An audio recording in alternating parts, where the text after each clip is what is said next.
Hello student, welcome to Swati's classes. आज हम देखेंगे 6th स्टैंडर्ड का geography lesson number 9 energy resources. इस लेसन का थर्ड पार्ट। फर्स्ट आपको दिया है बायोगैस। तो बायोगैस किस तरीके से जनरेट किया जाता है। Biogas can be generated from biotic waste material such as a faeces of animals and dead leaves shells etcetera. तो बायोगैस ये किससे जनरेट होता है। एनिमल का जो फीसेस है, जो वेस्ट मटेरियल होता है, या फिर प्लांट्स के जो डेड लीव्स होते हैं, शेल्स होते हैं, उनसे बायोगैस को जनरेट किया जाता है। This energy can be used for domestic needs such as cooking, heating water, lighting lamps, etc. तो देखिए स्टूडेंट, ये जो बायोगैस है ये डोमेस्टिक नीड मतलब जो घरेलू चीज़ों के लिए ज़रूरी है हमें, जैसे कि कुकिंग करना, हीटिंग वाटर, इस तरीके की चीज़ों के लिए हमें क्या होता है, यूज़ होता है। Some farmers have raised biogas plants in their own yards to cater to their domestic needs. तो मोस्टली जो फार्मर्स होते हैं अभी क्या करने लगे हैं, इस तरीके के जो बायोगैस प्लांट्स होते हैं अपने ही यहाँ पे क्या होने लगे हैं, बनाने लगे हैं और अपने डोमेस्टिक नीड जो भी ज़रूरत है उनको पूरी करने लगे हैं। तो आपको यहाँ पे पिक्चर भी दिखेगा बायोगैस प्लांट का। नेक्स्ट है energy from waste material. Waste is generated daily on a very large scale in big metropolitan cities. Waste disposal is a major problem in such places. देखिए जहाँ पे बिग सिटीज़ है, लोग ज़्यादा है, population ज़्यादा है, तो वहाँ से निकलने वाला जो वेस्ट डिस्पोजल होता है ये भी काफ़ी ज़्यादा मात्रा में निकलता है। और ये डिस्पोज करने का, वेस्ट डिस्पोज करने का काफ़ी बिग जो प्रॉब्लम है हमें सिटीज़ में दिखाई देता है। This waste can be selected to use the biotic component to generate gas. तो ये वेस्ट मटेरियल जो होता है उसमें से जो बायोटिक कंपोनेंट होते हैं उससे हम लोग गैस जनरेट कर सकते हैं। And this gas can then be use to generate power. और इसी गैस को फिर पावर जनरेट करने के लिए भी यूज़ किया जाता है। In future this may help to solve the problem of waste disposal in cities. तो इस तरीके से अगर जो वेस्ट डिस्पोजल है उसमें से अगर बायोटिक कंपोनेंट से गैस बनाया जाता है और गैस से अगर हमें पावर जनरेट की जा सकती है तो इन फ्यूचर ये जो प्रॉब्लम है हमारा वेस्ट मटेरियल को डिस्पोज करना, जो कि बिग सिटीज़ में हमारा काफ़ी बड़ा प्रॉब्लम होता है, तो ये प्रॉब्लम भी सॉल्व हो सकता है। Also the cities can become self reliant in terms of their power requirement. अगर सिटीज़ में इस तरीके से वेस्ट मटेरियल से अगर पावर जनरेट हो पाएगी तो सिटीज़ भी सेल्फ रिलायंट हो जाएगी। उनकी जो ज़रूरतें है, पावर्स की जो रिक्वायरमेंट वो भी यहाँ पे कंप्लीट हो जाएगी और साथ ही साथ में जो कि प्रॉब्लम होता है वेस्ट मटेरियल को डिस्पोज करने का, ये भी कंप्लीट हो जाएगा। देखिए आपको पिक्चर दिया है यहाँ पे, a plant for the generation of energy from waste. तो इस तरीके से होते हैं। The above energy resources are known as biofuels because they originate from the remains of dead plants and animals. तो जैसे हमने देखा कि बायोगैस से या फिर वेस्ट डिस्पोजल से गैस जनरेट करना है, तो ये जो चीज़ें हैं उनको बायोफ्यूल्स कहा जाता है। बायो का मीनिंग होता है कि हमें ये जो पावर्स ये जनरेट जो की जा रही है, यहाँ पे एनर्जी जो मिलेगी ये किससे मिल रही है, जो कि डेड प्लांट्स, एनिमल्स, जो कि लिविंग थिंग्स है उनके रिमेन से हमें मिल रहा है। इसके लिए इसे नाम दिया गया है बायोफ्यूल्स। नेक्स्ट हम देखेंगे यहाँ पे atomic energy. Splitting of the atoms of minerals like uranium and thorium can be used for power generation. तो एटॉमिक एनर्जी क्या होती है, इस तरीके की जो मिनरल्स होते हैं यूरेनियम एंड थोरियम, इनसे ये एनर्जी प्रोड्यूस की जाती है। In this process using very small quantities of minerals energy can be generated on a very large scale. तो देखिए इस प्रोसेस में क्या होता है कि काफ़ी कम मात्रा में, काफ़ी स्मॉल क्वांटिटी में भी अगर हम लोग मिनरल्स को यूज़ करते हैं तो उनसे जनरेट होने वाली एनर्जी काफ़ी लार्ज स्केल में होती है।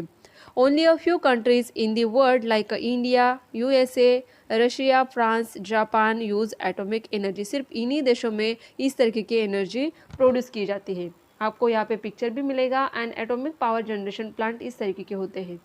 नेक्स्ट है प्रोसेस बेस्ड एनर्जी रिसोर्सेज, जिसमें हाइडल पावर मतलब पानी से जहाँ पे पावर क्रिएट की जाती है, जनरेट की जाती है, वो हमें यहाँ पे दिया है।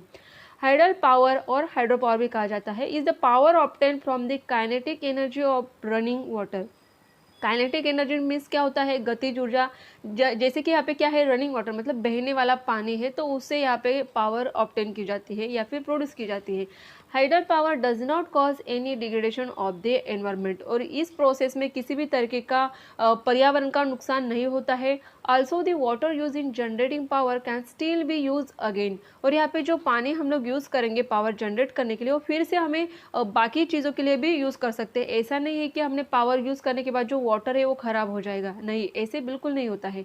Bhakra Nangal in the Punjab and Koyna in Maharashtra are example of this. कि यहाँ पे जो डैम होते हैं वहाँ पे क्या की जाती जाती है, इलेक्ट्रिसिटी प्रोड्यूस की जाती है पानी से। नेक्स्ट है, डू यू नो में आपको दिया है, nowadays electricity can be transmitted up to distance of 800 kilometre from the power generation centre without any transmission loss. Beyond this distance, it cannot be transmitted without loss. And the power obtained from 1 kg of uranium is equivalent to the power obtained from 10,000 tons of coal.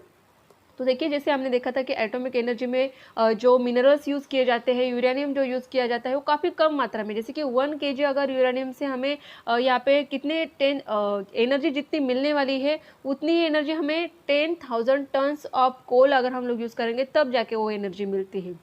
Next है wind energy, मतलब हवा से किस तरीके से हमें energy मिल सकती है।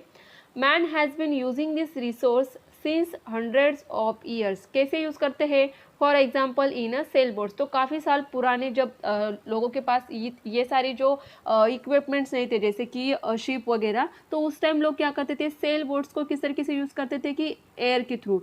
But nowadays wind energy is being utilise for power generation. लेकिन अभी विंड एनर्जी को पावर जनरेट करने के लिए भी यूज़ किया जाता है।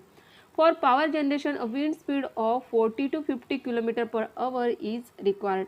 तो देखिए, यहाँ पे अगर हम लोग इस तरीके से विंड मिल आप देखोगे तो विंड मिल जो होते हैं वहाँ पे हमें एयर कितनी स्पीड में होनी चाहिए, 40 to 50 किलोमीटर पर आवर अगर होगी तभी हम लोग इस तरीके की एनर्जी जो है जनरेट कर सकते हैं। Due to this wind speed the blades of the wind mills turn generating kinetic energy. This kinetic energy is further converted into electricity. तो किस तरीके से विंड एनर्जी से हमें इलेक्ट्रिसिटी मिल पाती है, जैसे कि आपको यहाँ पे पिक्चर में दिख रहा है, ये है यहाँ पे विंड मिल जो आपको दिख रहा है कि हवा के तेज हवा होने के कारण जो विंड मिल के ब्लेड्स होते हैं, पंखे जो होते हैं, ये गोल गोल घूमने लगते हैं और उसके कारण जो विंड स्पीड होता है उसके कारण यहाँ पे काइनेटिक एनर्जी मतलब गतिज ऊर्जा प्रोड्यूस होती है और बाद में इसी काइनेटिक एनर्जी को फिर कन्वर्ट किया जाता है इलेक्ट्रिसिटी में। तो यहाँ पे आपको पिक्चर में भी दिखाई देगा कि विंड मिल किस तरीके से होते हैं। These electricity can B use for agriculture, domestic use and industries. तो इनसे विंड एनर्जी से जो हमें इलेक्ट्रिसिटी मिलती है ये एग्रीकल्चर के लिए यूज़ कर सकते हैं, डोमेस्टिक यूज़ या फिर इंडस्ट्रीज़ के लिए भी हम लोग यूज़ कर सकते हैं। In the state of Maharashtra, Karnataka, Tamil Nadu etcetera wind mills have been erected at many places. तो ये जो सारे स्टेट्स है वहाँ पे हमें विंड मिल्स दिखाई देती है। नेक्स्ट है solar energy. We get light and heat from the sun. We have seen that the intensity of solar energy is the maximum in the torrid zone. तो देखिए, सोलर एनर्जी मतलब हमें सन से जो लाइट मिलती है उससे जो एनर्जी हम लोग यहाँ पे ले पाते हैं वो होती है सोलर एनर्जी। तो ये जो intensity of light, sunlight, intensity of sunlight कहाँ पे ज़्यादा दिखाई देती है, torrid zone. In a country like India which is in the torrid zone there is lot of scope for using this energy. तो इस जोन में क्या होता है कि सनलाइट ज़्यादा होती है, इंटेंसिटी जो सनलाइट की होती है वो ज़्यादा होती है, तो यहाँ पे हम लोग सोलर एनर्जी का पूरा फ़ायदा ले सकते हैं। नेक्स्ट यहाँ पे दिया है, there is a solar power plant at Sakri in Dhule district of Maharashtra. तो महाराष्ट्र में कहाँ पे सोलर पावर प्लांट है, साकरी, जो कि धुले डिस्ट्रिक्ट में आता है। Devices like cookers, lamps, heaters, vehicles can be run on solar power. The generation of solar power depends on the intensity of sun rays and the duration of sunshine. तो solar power, ये solar power जो होता है वहाँ पे किस तरीके से पावर जनरेट करने के लिए कुछ चीज़ें वहाँ पे मैटर करती है कि ये चीज़ किसके ऊपर डिपेंड होती है। एक तो इंटेंसिटी, सनलाइट की सनरेज जो है, सनलाइट जो आती है उसकी इंटेंसिटी के ऊपर डिपेंड होता है और ड्यूरेशन मतलब टाइम, जो पीरियड होता है सनशाइन का, उसके ऊपर भी डिपेंड होता है। तो यहाँ पे जो डिवाइसेस हम लोग यूज़ करते हैं सोलर एनर्जी के लिए, तो एक आपको यहाँ पे पिक्चर दिया है सोलर कुकर का।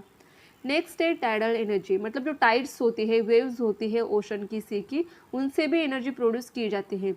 सी waves and tides are movement of ocean water that go on continuously. तो देखिए, सी वेव्स, टाइड्स, ये तो हमेशा आने वाली चीज़ें, कंटिन्यूसली ये जो मूवमेंट्स होती है वाटर की ये तो होने वाली है। A technology has now been developed to generate power with the help of the speed and force of waves. तो अभी इस तरीके की टेक्नोलॉजी डेवलप होने लगी है कि जो वेव्स होते हैं, जो टाइड्स आती है, उनकी स्पीड और फोर्स के कारण हम लोग पावर जनरेट कर सकते हैं। Here too electricity is obtain from kinetic energy. तो यहाँ पर भी कौन सी एनर्जी को यूज़ किया जाएगा, क्योंकि बहता हुआ पानी है, टाइड से वेव्स आ रही है, तो वो भी क्या है, एक तरीके की काइनेटिक एनर्जी होती है जिसको फिर इलेक्ट्रिसिटी में कन्वर्ट किया जाता है। This energy is pollution free and everlasting. तो ऐसे क्यों कहा गया है? क्योंकि देखिए ओशन की वेव जो है उससे तो कुछ पोल्यूशन होगा नहीं, या फिर उससे हम पावर जनरेट कर भी रहे हैं तो उससे पानी भी खराब नहीं होगा, तो ये पोल्यूशन फ्री है। और दूसरा एवरलास्टिंग है, जब तक सी है, ओशन है, पानी की लहरें होंगी तब तक हम लोग ये एनर्जी प्रोड्यूस कर सकते हैं। It can be use on a large scale in a peninsular country like India. तो हमारे इंडिया का जो पेनिनसुलर पार्ट है, मतलब तीनों पार्ट में से जो नीचे का हिस्सा है वहाँ पे हम लोग देखेंगे तो पेनिनसुलर जो कंट्री है हमारी, नीचे का पार्ट जो है इंडिया का, वहाँ पे ये हम लोग ज़्यादा से ज़्यादा कर सकते हैं, क्योंकि तीनों साइड से क्या है, सी है, ओशन है या फिर वाटर है। इसके लिए efforts are on to start such projects in India. तो इस तरीके के प्रोजेक्ट्स इंडिया में अभी स्टार्ट होने लगे हैं। तो देखिए यहाँ पे पिक्चर में दिया है एनर्जी फ्रॉम ओशनिक वाटर।